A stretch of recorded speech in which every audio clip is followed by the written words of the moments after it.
I got the message too. So welcome everyone to the ABCD show.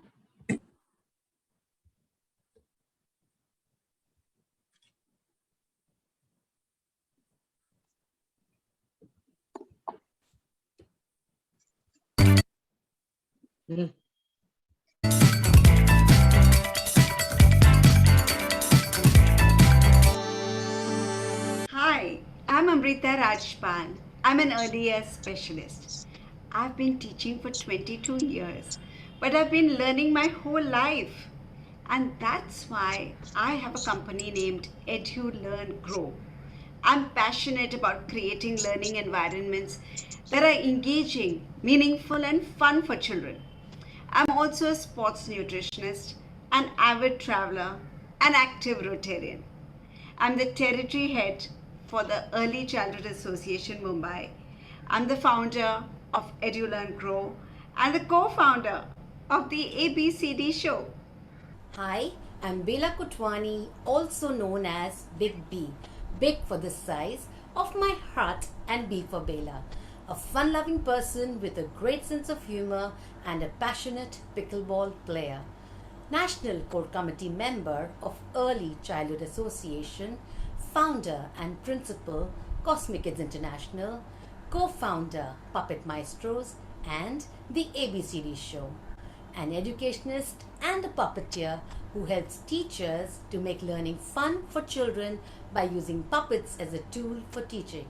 My vision is to help parents and teachers raise emotionally intelligent children. Welcome to season 2 of the ABCD show. First of all, we'd like to thank all our viewers for viewing our show, for being so committed to your own learning, and for showing us all your love. We are all geared up to get you the best educators to enhance your skills and to take your knowledge to new heights. We have some really exciting basket of offerings. We have our ABCD shows where we will call experts to talk about their best practices. We will introduce you to some really value for money and effective products and services. And we have some incredible courses that will help you gain mastery in the subject.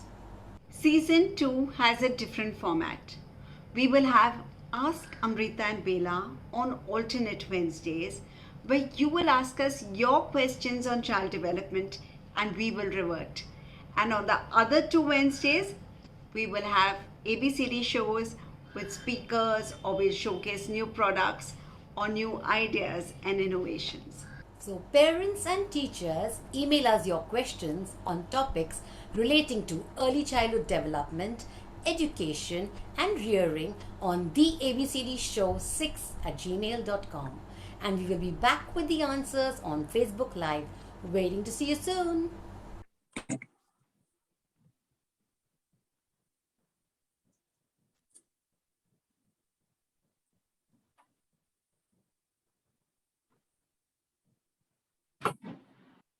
So welcome everyone to the ABCD show. And today we have a very, very interesting topic. Our topic today is STEM, the what and how of STEM. So let me first tell you what STEM is. STEM is an acronym for science, technology, engineering, and maths.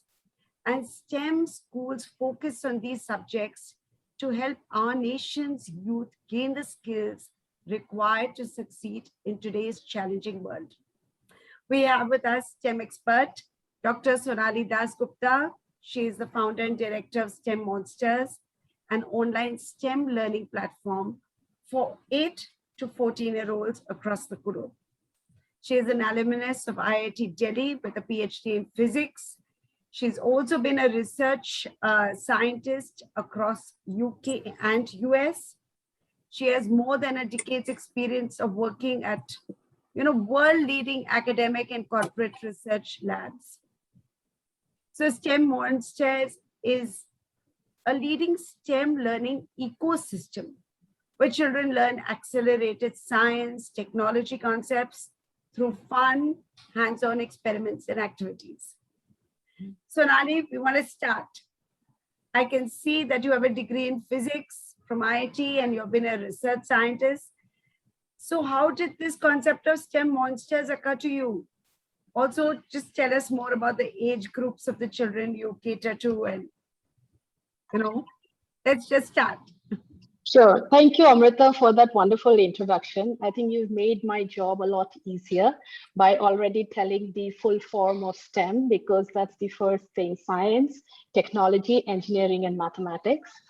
So yes, I have been a research scientist for most part of my career across the UK. I worked in Nobel laureate labs, and I spent a good deal of more than a decade, almost 15 years, working and doing some fab research.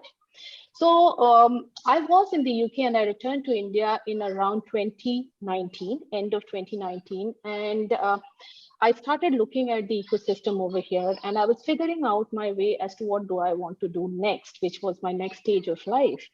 And I kind of realized, having spent so much time outside doing technology and research in the technology domain, that in order for children to gain an interest, being in the research means you're always interacting with people who are trying to learn, whether they are researchers, PhD students, school students, interns, and I kind of realized this, had the realization that what makes someone interested in science and technology? How do we do that? We are a country with more than 1 billion people. And if you look at the statistics, India is actually leading in the number of people who follow science and technology in higher education as compared to the Western countries. So why is it that when we go to a later stage after the education, the innovation coming from India is not as high as the Western countries? With 1 billion people around us, we should have much more innovation. So where are we missing out on the plot? That was the question which started bothering me. And I think that botheration kind of led to a good thing. I felt that the solution to this question or this issue cannot come from top-down approach. We have to have a bottoms-up approach. We have to inculcate the interest of the children in science and technology from a younger age. And what is that age? Does that age have to be when they're already in middle school? Or does that have to be at a point when the neural pathways of a child are getting formed so that their adaptation to new knowledge, new concepts become easier as they grow up? So that was the motivation behind forming this. There was a personal motivation and a professional one. The personal part of it was from my own child, who was, I've been blessed with a child who's very curious. And when we returned to India, I kind of realized that most of her questions were not getting answered from what she was doing in school, what she was studying in school. And she had these wonderful questions about the world around us, which the textbooks could not answer. And it was not just with my child, there were so many children who were going through the same phase. And being a scientist, I was fortunate enough to give her those answers. But I am sure there are so many parents around us who are in the same boat as I would have been, but either there's a lack of time or the lack of guidance in how to do that, how to answer the questions, keep the child curious as they keep growing up, and also inculcate the interest. So with both of this professional and personal desire to create a place where children just love to learn without realizing that they are learning, led to the birth of STEM Monsters. Thank you, Sonali, for being with us today and sharing your knowledge with everyone so that they can also gain some knowledge about what STEM is all about. So we'll move on to our first question for you, Sonali, is what exactly is STEM education and how is it different from the regular education? You can throw some light on that. Sure. So STEM education, again, although the acronym, it's just an acronym for science, technology, engineering, and mathematics, I always say that STEM education is not about knowing science and technology. STEM education is about being able to understand how the world works around us. So the world around us is whether we realize it or not, is full of science and technology. The fact that we are talking today is technology. The fact that we are breathing today is science. The fact that we are sitting on a chair is engineering. The fact that we have a grid in front of us of the speakers is maths. So STEM education is a way of understanding how the world works around us and helping the children to grow up with that mindset where they are able to solve a problem using the given resources and connecting the various concepts that they have learned. It is not about knowing science or technology.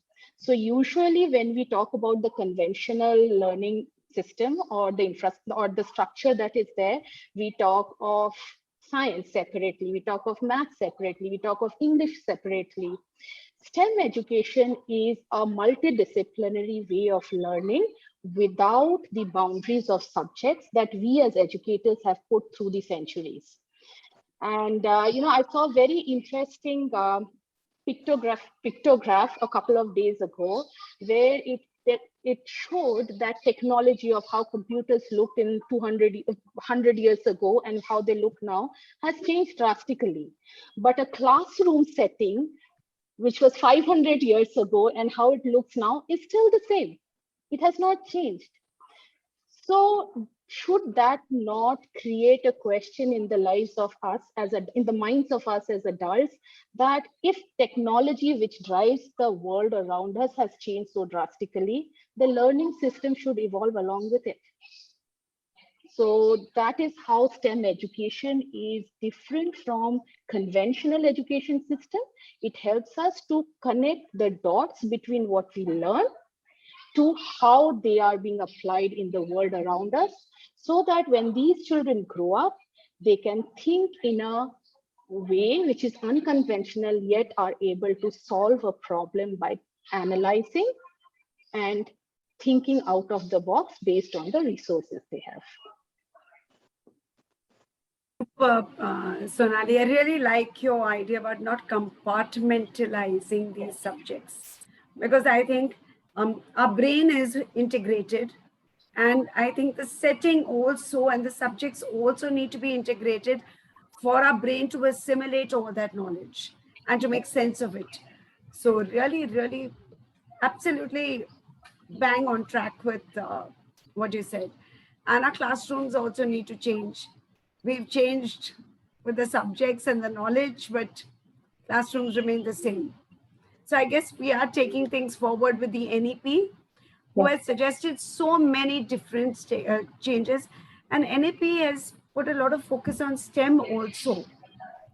So can you sort of throw some light on, that? Sure. I think that's actually the best step forward with the NEP coming forward, because one thing is for certain, think of yourselves 10 years ago. We didn't have with the internet, nobody knew internet would take our lives in such an integral fashion as they are now. Now, which also means that 10 years from now, we can't predict what is going to be the ruling technology. So if you're going to be educating a child who is 5 years old today, and we are going to equip we want to equip that child to be able to adapt and be prepared for the future of tomorrow, then we cannot actually, we cannot depend on what is available today or the technology that's available today. We need to prepare them for the technology of tomorrow that is unknown. So the reason why NEP, I think NEP actually brings down STEM learning all the way down to grade 3. And I personally would feel that NEP should bring it down to grade 1 or even kindergarten. The reason again is what we talked about. It is building those neural pathways which keep getting slower and slower as we grow up. So the earlier you train or you let a child develop the pathways which help them to, I think there is certain background. Just give me a minute. There is a little bit of a noise coming in the background.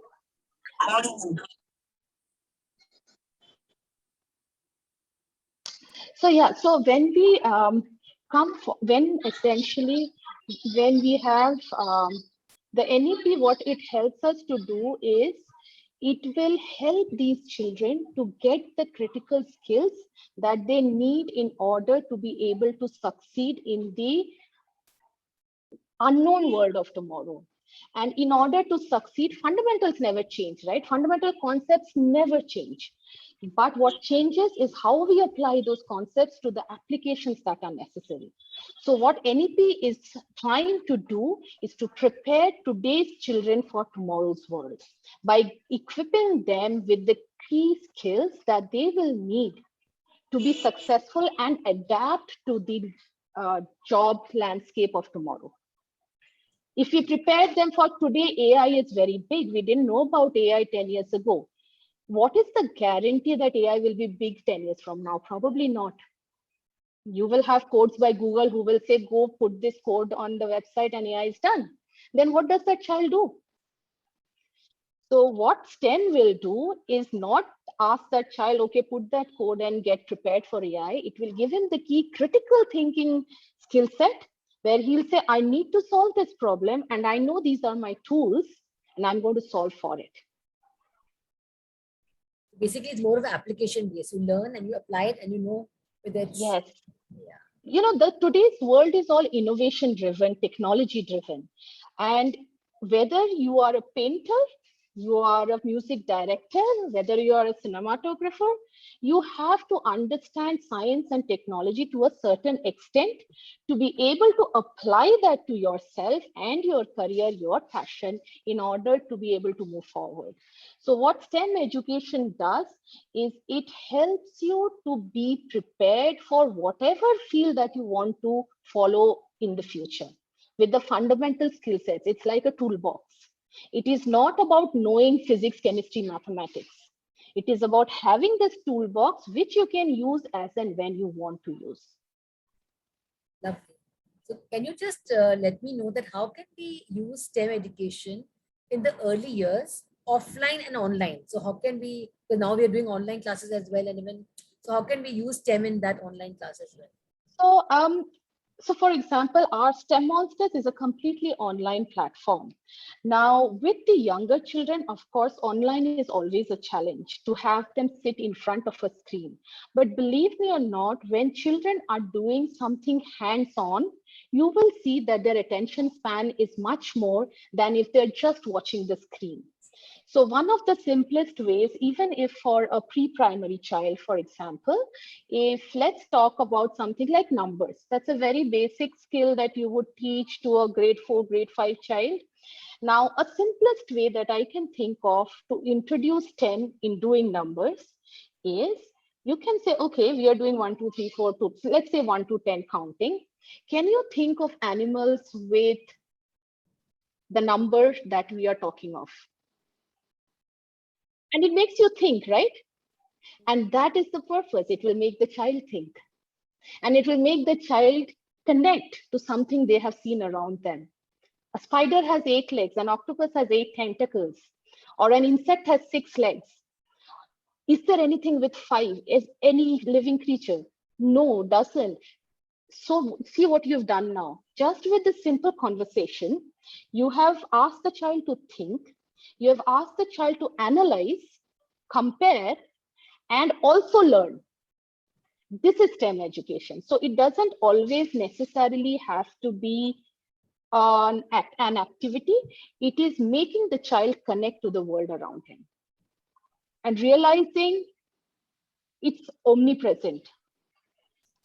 And the next time when you go back to the child, you can tell the child that, okay, there are humans are 2-legged. Humans are the only 2-legged animal actually. Now in the next class, if you were to do STEM, you would go back into the history of were humans always 2-legged? How did we evolve from the apes? So see the connection of how the world goes with science and technology. And your child starts thinking in a certain way. And those pathways we keep talking of start forming. So you're connecting maths with biology, with history, with sciences. Absolutely. So I can see basically now everything is online. And we don't have so much choice because people cannot go to a physical space to learn right now. And we also have parents who are doubling in as parents and teachers, and they have so much on their plate. Yeah. Is it possible for them to do things with STEM, incorporate STEM with children at home without having the proper, apparatus and setup and Absolutely, that up, absolutely.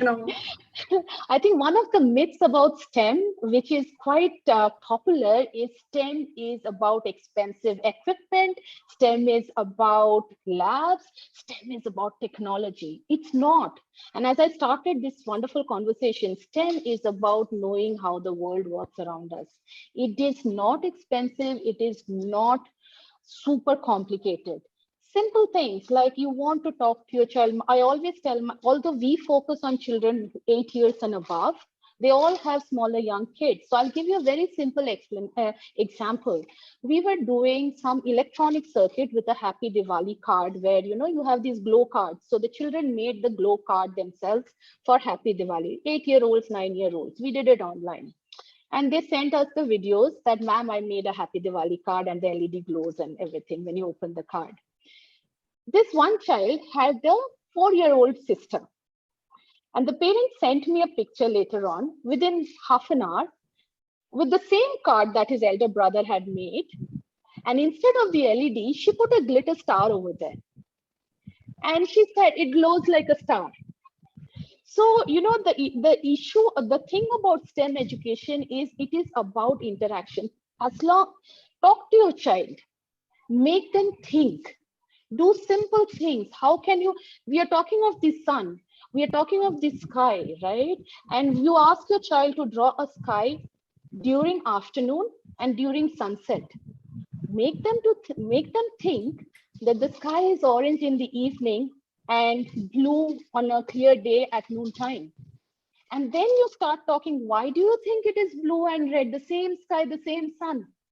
You brought in such a complex topic of light and scattering. I don't want to go into details, but you have basically put a seed of questioning in a 4-year-old child.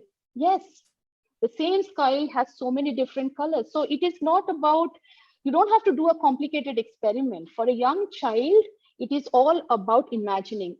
Although we started this topic with STEM and we call ourselves also STEM monsters, arts, imagination, curiosity is an integral part of STEM. So it's actually STEAM nowadays. I still prefer to call it STEM with imagination because the greatest inventors were people who imagined first. You cannot progress without imagination. And one of my favorite sentences is today's science fiction, which is imagination, is going to be tomorrow's reality. So science, STEM doesn't, a lot of parents think, oh, it's science. I don't want my child to know science. It's going to spoil his imagination. That's a very common myth. But STEM taught the right way promotes imagination. I think that's why it's called STEAM, no? It is called STEAM. Because it is an acronym. It has the arts, yes. Arts and imagination. So when you're doing coloring, you can do so much with colors. When you do watercolors, which is again a favorite topic with pre-primary children, talk of primary colors, make them think what happens when you mix the colors. Why stop at labeling this is red, this is blue, this is yellow? Take it a step forward, mix them, introduce the word primary. They can absorb just 10% and you should be more than happy. Because what STEM education does is the 3 R's, that's I call it, the 3 R's. STEM education is an experience, right? It is about doing things. Experiences stay with us much longer than reading or listening. It stays with us forever. Well, at least 10 times longer than reading or seeing something. So the 3 R's that I keep saying about STEM education is faster recall. So see that neural pathway we were talking, the experience they had made. Tomorrow, after 2 years, 3 years, when they are in, let's say, grade 1, grade 2, and they're talking of primary colors, you've already introduced the word. So the recall is faster. then it helps with longer retention, which is pretty understandable. You're doing something, so you will retain that knowledge for much longer. And the last is better relate. Where does the relate come from? Remember that example I was giving about how humans evolved from two-legged animals? So the maths and the history are now connected. Now tomorrow, if they have to make a robot, let's say, they have that idea with them. They are now connecting, making these networks between different topics. So longer retention, faster recall, and better relate. That's what STEM education does. Lovely. But I wanted to understand, Sonali, is it important for an adult to always be sitting with the child when he's doing some activity of STEM or some experiment that he's been doing? Does No, it I require don't adult think so. supervision?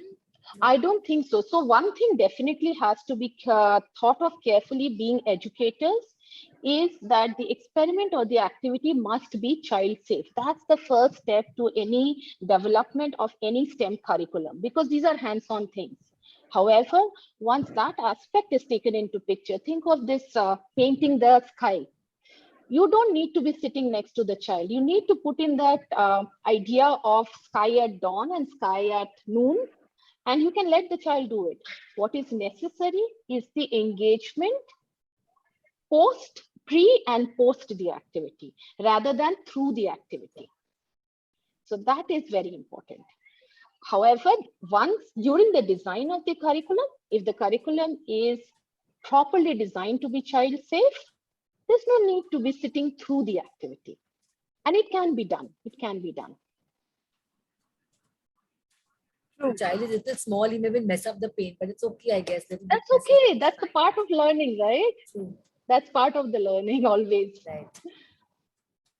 Absolutely. I think that whole part of experiences and feeling it, remembering it is all will only happen if the child is involved in it. So it's okay if they miss or whatever. So right now, Sonali, what is coming to me is there's this whole rage about coding. You know, we have so many companies that have started with White Hat Junior and whatever. And they're not even companies that have just propped up, but these are companies which are, every child wants to go to a coding class or a robotics class. So is coding and robotics and all like highly STEM, would you say? What I'd like to say, well, I think it's again coming back, there are so many myths associated with STEM. This is one of the bigger ones which sits on the top of the list, is STEM is robotics and coding. How I like to put it is robotics and coding is STEM, but STEM is not robotics and coding.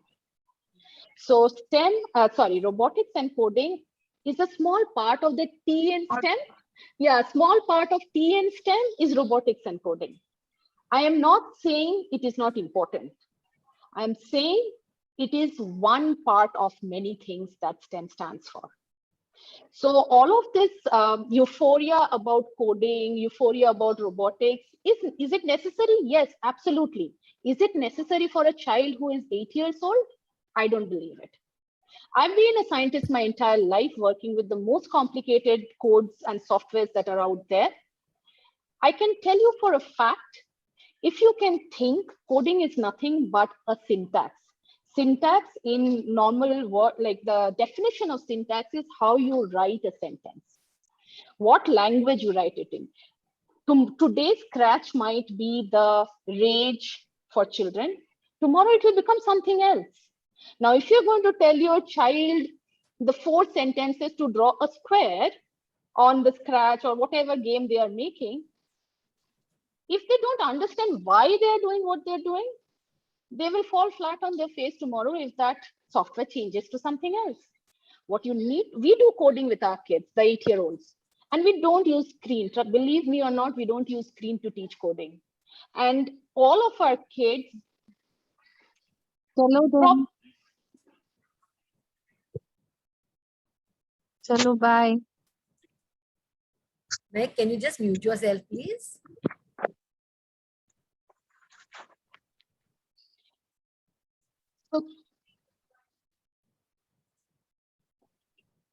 Yeah, so coding is important, but more important is to think, to make the child capable of thinking through the steps that take him from a problem to a solution. The critical thinking. It is not about being able to make a game. If you can make one game, you can make 10 other games. Of course, you can become an expert game developer when you have finished your schooling, your education, and you're an adult and you want to do it. You don't need to be a game developer at 8 years old. You don't need to do robotics at 7 years. If you understand mechanics, if you understand what are the linkages, of course, it's good to do as a hobby. And that's what, again, I keep coming back to saying, these are important skills. Coding and robotics, AI, machine learning, they are all important. Are they important to a 6-year-old? That is the question. How do you introduce these topics? The problem doesn't lie with what they are learning. The problem lies with how they are being introduced to it.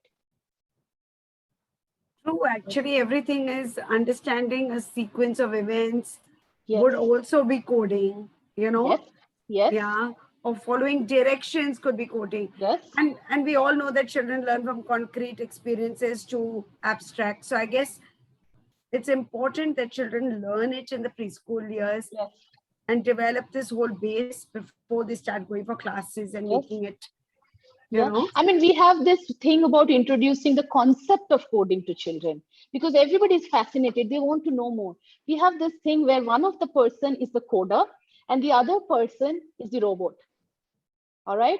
And they don't get to see the code. So suppose we tell the coder, your job is to make the robot pick up a bucket and bring it to a certain place. Now you can only give single sentence instructions to the other child. And the child can only do exactly what the person has said, the other coder has said. Now, if one child says, pick up a bucket, the person picks up the bucket and keeps picking it up because you haven't said stop. That is where coding concept comes in, right? So you can teach critical thinking abilities without opening a software, which is the most important bit. It's not about the software, it is about the process. absolutely. Absolutely. I have another question for you, Sonali. I was wondering if STEM education is relevant only if a child is interested in science. Can the interest in science be inculcated or does he have to be born with it? I believe children are born with all interests. As adults, as parents, it is our duty, I would say, to expose them to everything and not make judgments that this is what he likes or she likes. Until they are at an age where they realize where their interest lies, as educators, as parents, as adults, it is our duty to expose them to everything. So an interest is again one of those, that neural pathways being made. You can develop the interest of a child, whether it is science or technology or maths or arts, you can develop the interest. And it all boils down to how we are introducing a topic to them. I have children in grade 9 going for boards coming to me and saying, I don't want to do electronics. I think I'm very bad at it. And after the module coming back and saying, ma'am, I never realized that electronics could be so easy and interesting. And that girl, she's going to 10th, imagine the kind of pressure she has from our current education system. And she goes back and she makes projects during her Diwali break and her Christmas break. So it is all, and this is tougher because she's already grade 9. It is so much easier when they are at a younger age. So with saying that my child is not interested in science, so I don't think STEM is the right thing for her, is us judging and putting our judgment on the child without giving her the exposure. I have kids. Teachers make a big difference in this point. Teachers do make a difference because we are not here to judge. We are here to expose them to as many things as possible. Our STEM Monsters, we have a group in STEM Monsters with children who are excellent musicians, dancers, painters. And what STEM does is even if they decide, what we are talking of is a career. Career is very different from interest, right? So even if a child decides to follow a path like, I don't know, what is the career that you would think which is absolutely no relationship to STEM? Give me a career which is absolutely no relationship to STEM. I think every career is related to STEM, but yeah, maybe dance, Dance, choreography, or yeah, something. dance, right? Dance. Now, when a dancer is on a stage, you have reached a certain stage. That's a wonderful one, Amrita, actually.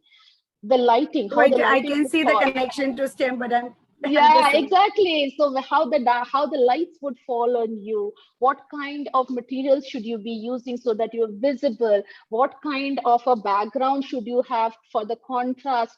This is all science, and they will learn it in their school years, and they will keep it with them. They may not associate it with science, but they will end up using that knowledge at some point. And that's what STEM does. It gives you the toolbox. How you use it is entirely up to you later on.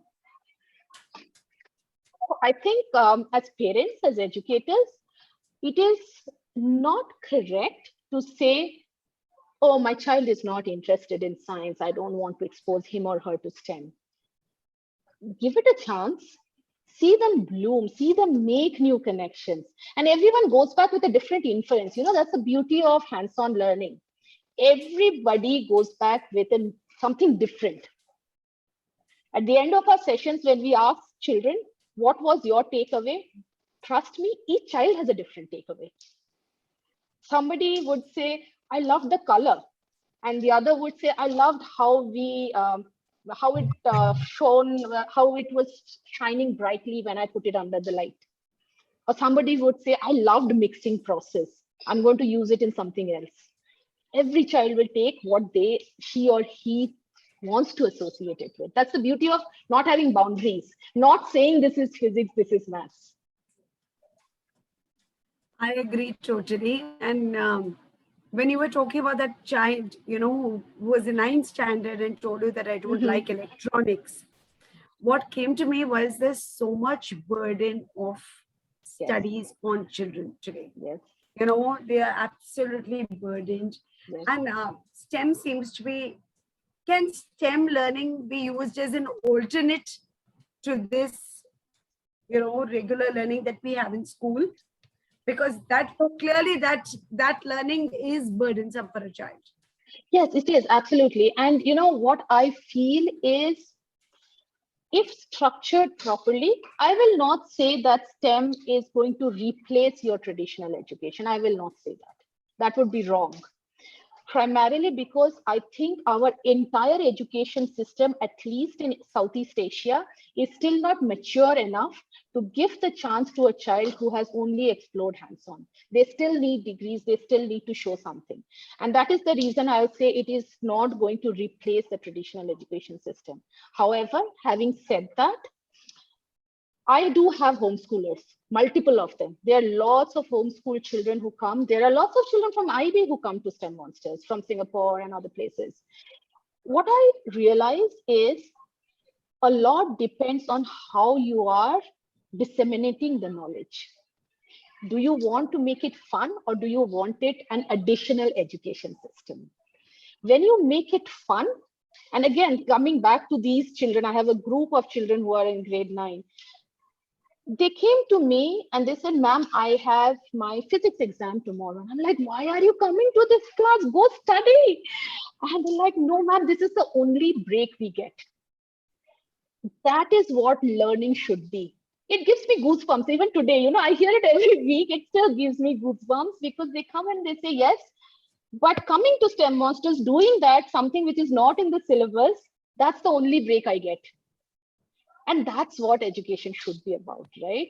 It is about not making it feel like learning in spite of it giving them the skill set and the learning. So yeah, I think if you keep it fun, children will never look at it as a burden. They will look at it as a hobby. They will look at it as something they want to come to. Some of our kids have come, we have weekly sessions, right? Some of the kids have been coming for last 18 months, week on week, And they say, ma'am, I'm going to leave you once I'm in grade 10. I'm like, I don't do grade 10. So that is the kind of engagement you want to create. That is the kind of ecosystem environment you want to create. Children come because they're having fun. What is the outcome? The outcome is they are learning. But what they feel is they're coming to have fun. It's very important to have fun. Otherwise, Absolutely. you can't learn, in fact. Without any fun, it's not good to learn that way. So can you tell me, Sonali, how does the STEM Monsters program work actually? Right now, we are catering to parents directly, and we have weekly sessions for different age groups. Although it is still a mixed learning platform, so we club children between grade 3, 4 in one batch, 5, 6 different batches, and so on and so forth. Because peer learning is also something which is very important in STEM. Children learn from each other, and you can create your curriculum in a way where everybody learns. And as I again said, every takeaway is different. Every child's takeaway is different. So we do online, we are completely online as of now, and children join in every week and they do experiments at their home. They have their parents to immediately go and show the experiment. Parents are relieved because it's child safe. Parents are relieved, oh, I don't have to wait for 1 hour and wait for the child, do the experiment. It's like 3 hours for a 1 hour activity. That is taken care of. And the best part, which I personally think is very useful for children, is they get to meet these children from different demographies. Somebody is in Singapore, somebody is in Delhi, somebody is in Bangalore, and they're all learning different things in school.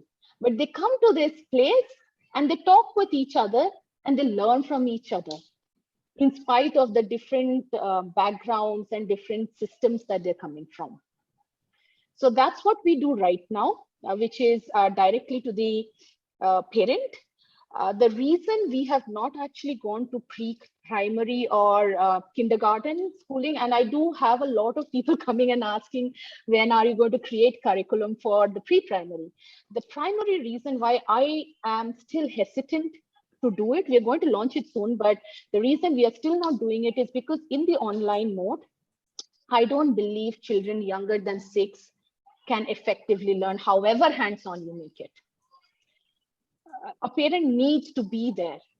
And as you said, parents are doubling up as educators, nannies, teachers, wives, everything. It is very difficult on the parents. And rather than asking the parent, okay, you can ask your child to sit in front of the camera and we'll do the thing, we thought it would not be fair to the parent. Because everything that we do, children do it independently. And STEM is also about that, right? Being confident in what you do. It's developing the confidence and telling the child it's okay to fail. Experiment doesn't work. No experiment works for the first time. Edison failed like 500 times before he made the bulb. And it's part of learning. So yeah, so right now, to answer your question, Bela, we are in the online format. And we meet up every week based on the age group of the children. We do experiments each and every week. We have zero blackboard. Do you give them a kit or something? How is it? Yes. So the materials already at home? So our focus is on, again, I started with this, I think. Our focus is to not make it seem complicated. So 80% of the materials are things you will find at home. We do send a kit for the rest 20%, which is slightly more difficult to find, or a parent may not have, like something very simple, I don't know, like an ice cream stick. You may not have 40 ice cream sticks in the house, right? So things like those, just to make life simpler for the parents, we do send out a kit once the child registers, which will, and again, 80% of the materials are in and around the house. There's no specialized equipment. 20% is for the things which may not be available in the house, usually.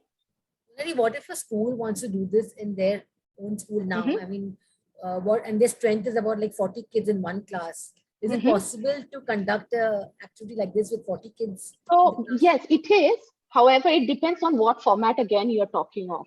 So when it is hands-on and completely online, we actually prefer to do it not more than 10 kids in a group. Because for us, STEM education is a very self-paced learning process. Each child does it at their own pace. So you can't give individual attention to more than 10 kids in a group. And that's what we have been following very strictly. However, if it's a school, for example, and now offline schools are starting off, if there are, what we usually do, and we've done that once or twice in the past as a workshop, is if there is a teacher in the class of those 40 students, or two teachers, for example, then the teachers work with the instructor in order to just help out the children in what they have. So it is doable, but 40 is still probably on the higher side. It would somewhere be around 25 to 30 kids. Usually IB schools have about 28, 30 kids in a class. And with two assistants, it can be doable. So we are working in we are actually right now developing, we have seen interest from a lot of schools with the NEP coming up, trying to figure out a modality where, we can be their STEM partners, because teachers also need to be trained. And STEM being such a new topic, teachers do find themselves in a spot when they said, okay, now go integrate STEM into your social sciences class, for example. So we are working on that very closely in order to develop some kind of a curriculum where it is not going to be just teacher training. Of course, the teacher will be there will be hand holding in the beginning for the teachers. And then they can implement it further, either with the help from one of our instructors, or over the course of a certain period, they can do it themselves. And one of the things about STEM is, you need to keep evolving. It's not like CBSE or ICSE. You can't have the same experiment 2 years, 3 years going on and on and on, because technology changes, right? So like we've done more than, I think, 300 experiments now. Wow. We have 3 batches, 1.5 years every week. So that's like 50 into, I don't know. Yeah, we've done more than 300. And we're still making new ones, because there's still topics we haven't covered. So yeah, but it's doable. To answer your question, Bela, if it is more than 10 children, even if it is online, there needs to be some help to help out the kids in the form of teachers being involved. Teachers have to be. But if it's online, I'm sure the parent is at home with the child if it's an online class. So if it's a young child, if it's a really young child who is grade 1, grade 2, or even, I don't know, upper KG, as you call it, probably 5 years old, 5 to 6 years old children, for that, either a parent, or even nowadays, a lot of parents also have, I was reading this article, parents also have nannies, or I don't know what they're called actually, to help out the children at home, because parents have been in a soup. I can tell you, I'm a parent, so fortunately my daughter's above that age. But yeah, so any adult who can just help them out, I think it's a perfectly doable solution. In fact, for the younger children, if there is one adult with each child, I've done so I did one session for younger children, and we had about 30 kids. But each child had an adult with them. That's right. For that 1 hour. Yeah. So then it's doable. Then it's absolutely doable. And it doesn't stop there, right? So our modality is not to just do an experiment and finish. We send a summary sheet. We give additional activities which you can lengthen on. Like we can extend on that, learn further from the same activity. What all can you do after the class? Because it's a continuous process. So yeah. So let's open it up to the questions. If anybody has any questions in the group, you Absolutely. can answer the questions. You can unmute yourself and ask the question.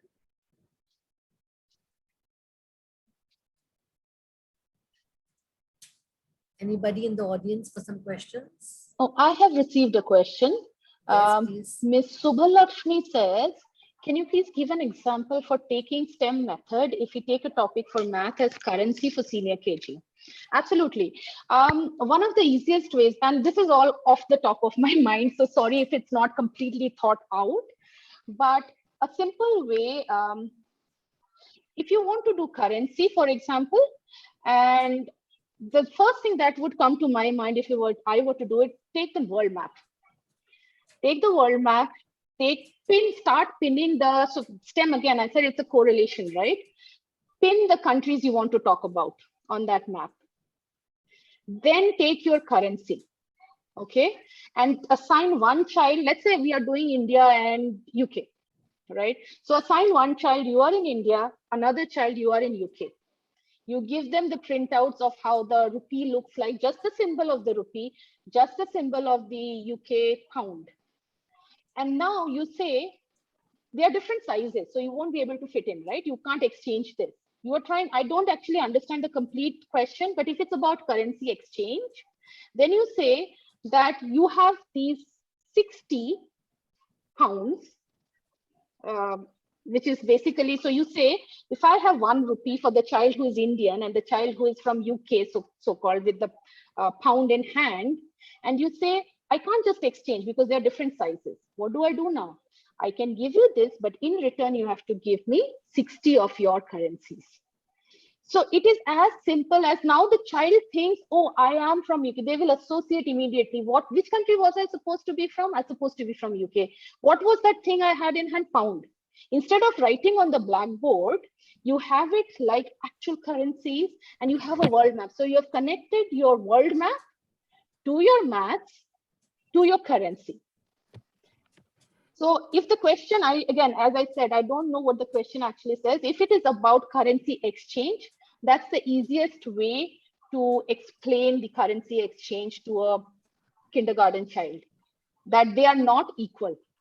Currencies from different... I think she wants to ask something else. You want to ask something, Subbalakshmi? Yes, ma'am. Good evening, please. everyone.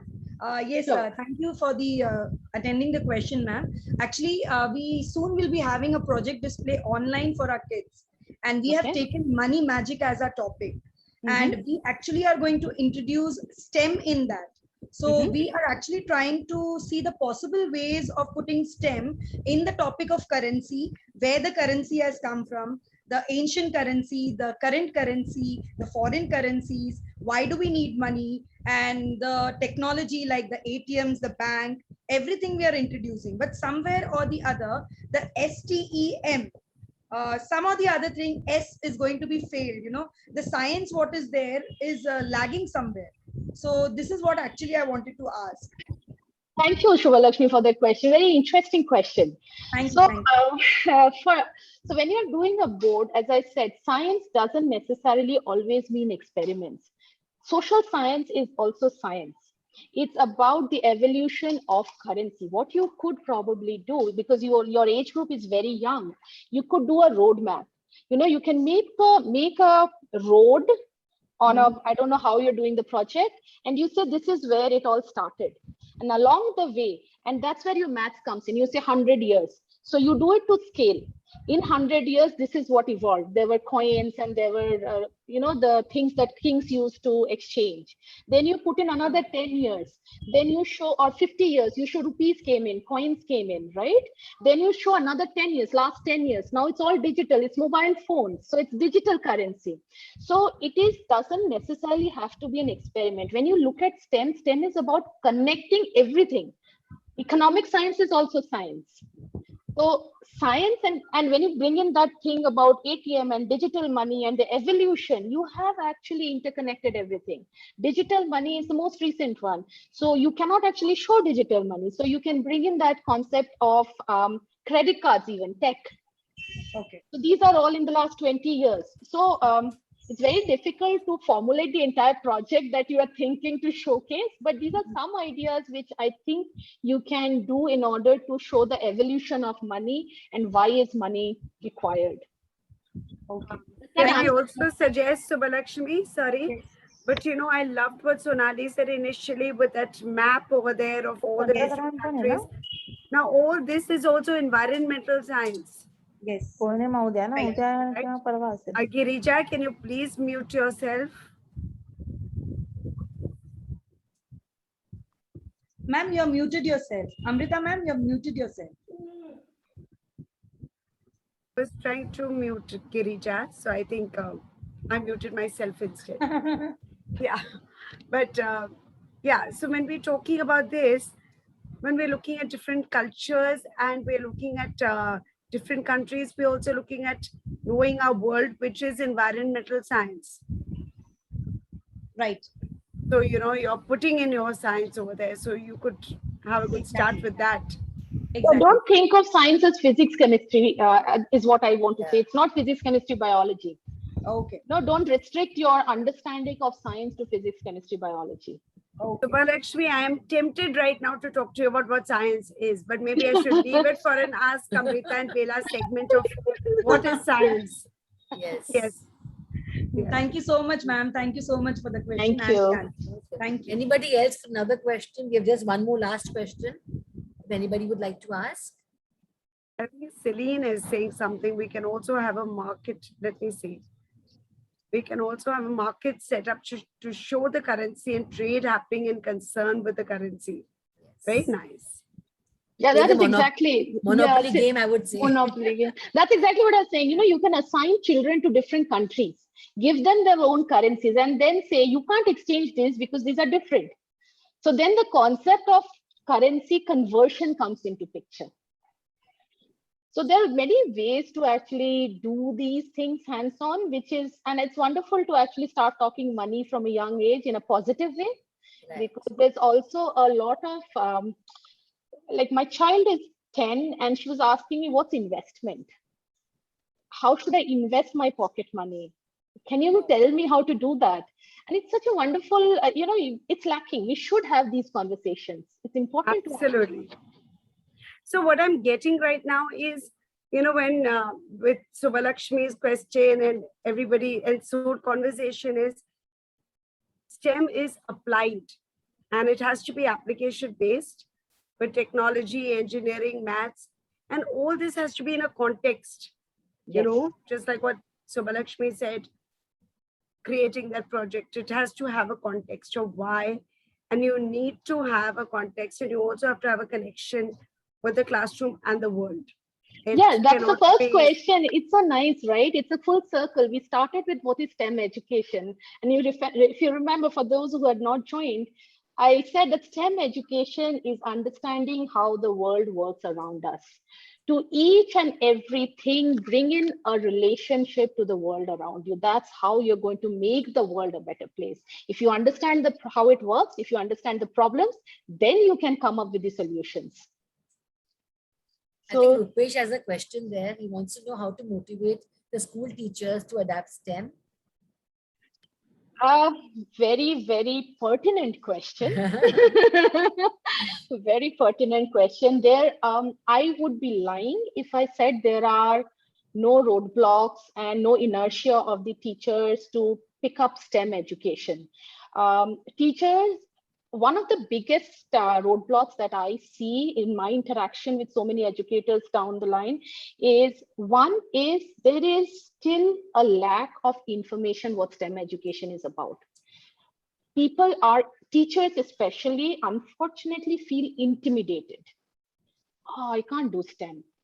So one of the things is definitely to connect the teachers to the experts, to STEM experts who can actually remove that roadblock and the scare and the fear about STEM education.